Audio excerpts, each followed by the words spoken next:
Hello, my name is Christopher Scott from the Biblical Leadership blog at christopherscottblog.com, and today I'm going to talk to you about how you can equip, delegate, and empower volunteers in your nonprofit organization or church. So let's go ahead and get started today.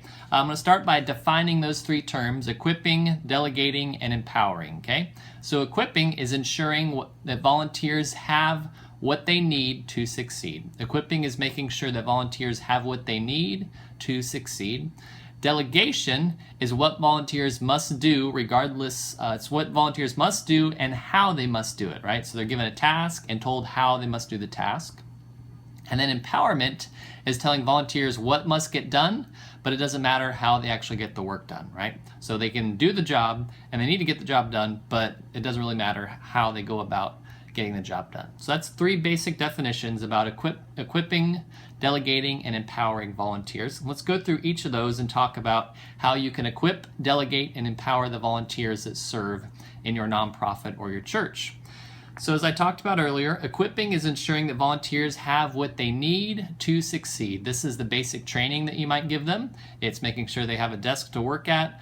Maybe they need a stapler, telephone, all right? It's just the basic tools and necessities that volunteers need to succeed in their work and to do. So equipping is making sure volunteers have what they need to succeed and to get the work done. If they're going to be working outside, do they need water to drink if it's hot? Do they need lunch if they're going to be there all day? Just basic things like that. Okay? And then one of the best examples I've seen about how to equip volunteers is by a nonprofit organization called Our Calling here in Dallas, where I live. And what they do is they send volunteers out into the community to interact with people who are homeless and to talk about Jesus and the gospel of Jesus Christ and the good news about him. And so what they do when they send these volunteers out to talk to these homeless individuals is they give volunteers an iPad. And on the iPad, it has information about every interaction that Our Calling has had with homeless individuals in the community. So if volunteers go out to meet somebody, and this guy's name is Howard Smith, let's say, they can type Howard Smith into their little iPad, and it pulls up every single interaction that previous volunteers and previous staff has had with Howard. It shows what his prayer requests were, what he asked for, what he received as far as food, shoes, things like that. And it equips volunteers to do a good job when they go out and work with these homeless individuals. So equipping is making sure that volunteers have what they need to succeed. Then delegating is telling volunteers what must be done and how it must be done. It's what must be done and how it must be done. It's where you give volunteers the authority, not really authority, you give them the responsibility of getting the job done, but you don't necessarily give them the authority to change how it gets done, if that makes any sense.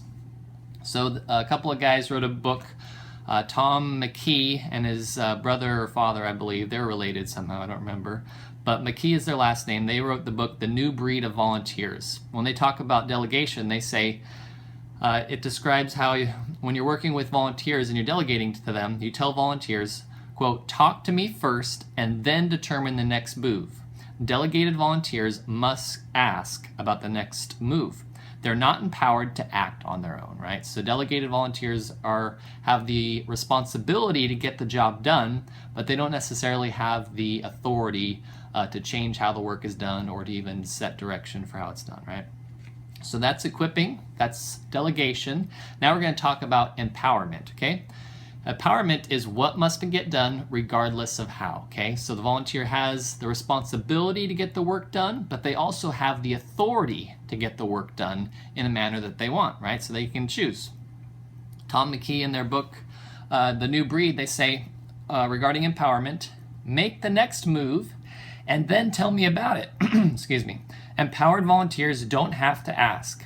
They make decisions, solve problems, and create solutions without running every question up the chain of command, right? So empowerment is volunteers, they know what they must get done and then get to decide how they get that work done. And when I teach through this material in workshops for the Center for Nonprofit Management in the past here in Dallas and Fort Worth, I talk about how empowerment moves in two directions, okay? Empowerment can move from you to volunteers, or it can move from volunteers to you. And what I mean by that is when empowerment moves from you to volunteers, it's when you are identifying credible volunteers. You have a specific job that needs to get done and it's important and you need a responsible person. You're going to go to people and say, hey, I need to get this job done, and I'm going to empower you to get the job done in whatever way you think it can happen, right? Because I trust you, you have the skills and the ability to get it done, and I'm going to trust you to get the job done, right? So that's when you seek people out and you ask them to get the work done, right? That's one way that the empowerment works, is from the staff person to a volunteer. But empowerment can also work from volunteers to the staff, if that makes sense, right? So this is where maybe you have a newer program that you're trying to get up and running, and you're just trying to get support from people to get your program going, maybe a church plant or a new nonprofit organization, or even just a new program within a larger nonprofit. You're just trying to get traction, you're just trying to get going, you're just trying to raise money, you're just trying to get awareness in the community about what you do. And as a result, you might allow empowerment to come from volunteers to you, meaning you're doing your work and a volunteer might approach you and say, hey, I know you're trying to get this program off the ground. How about we do a fundraiser bake sale for you as part of my project at my Rotary Club? Now, fundraiser bake sale might not be part of your strategic plan, but because you're trying to get going, you're trying to get started, you're going to say yes. And in effect, you're kind of empowering that volunteer, but the empowerment has come from the volunteer. You didn't seek that volunteer out, you didn't approach them, you didn't ask them. They're coming to you with empowerment. And I talk about that because you need to be careful when people approach you and with projects and ideas that are going to allow them to have empowered tasks and responsibilities, okay? So there's some specific questions you want to make sure you ask if someone approaches you with an idea or project in which they're going to be able to carry out that project. It wasn't something that you initiated on your own, but they came to you, so you're going to want to run through some questions that I've developed as a good way to gauge whether or not your nonprofit program or church should allow that project to occur. Okay, so there's just some questions to ask and think through. Does this match our mission and vision? Okay, does this match our mission and vision? Does this violate our values as an organization? Is any part of this illegal or immoral?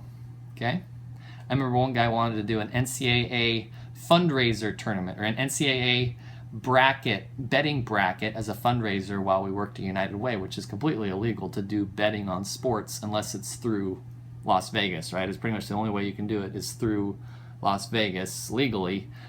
Anything else is considered illegal, but he wanted to do it, and of course we told him no. So is any part of this illegal or immoral? What would our board, donors, or clients think about this?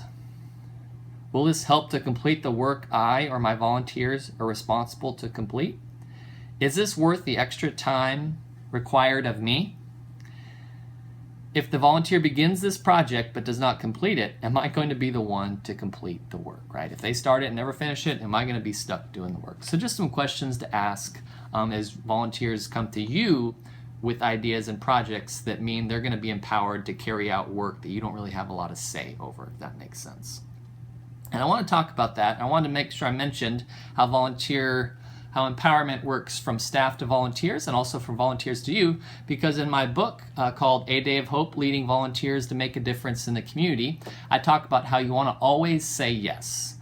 And you don't always want to say yes, especially if some of those questions you go through, the answer is questionable. But I want to be clear that when I wrote this book, I'm talking about brand new nonprofit programs and organizations that are trying to get up and started and get running. And I have a whole section on page 61 and 62 talking about how anytime someone comes to you with an idea or project or a way to get your program going, you want to always say yes. And I just want to preface what I teach here that you want to be a little careful, but if you have a bigger nonprofit or a bigger church and things are going smoothly, you don't have to always say yes. It's pretty much what I'm trying to say. And I just want to be consistent in what I teach here in a video and what I've previously written in a book, which I think I published this book in 2010, so it's been 6 years since then. But I still think that they're important to continue and look at. So that's how you equip, delegate, and empower volunteers. So just a summary, equipping is ensuring volunteers have what they need to succeed. Delegating is telling volunteers what to do and how to do it. And then empowerment is telling volunteers what to do, but you give them authority to do the work however they want. So that's just 3 categories that you can think through as you lead volunteers in your nonprofit organization or church. My name is Christopher Scott. If you want to learn more about working with volunteers and leading volunteers, you can find lots of free resources on my blog at ChristopherScottBlog.com. In the meantime, I appreciate you tuning in and hope to catch you again in another video. Thanks again for watching.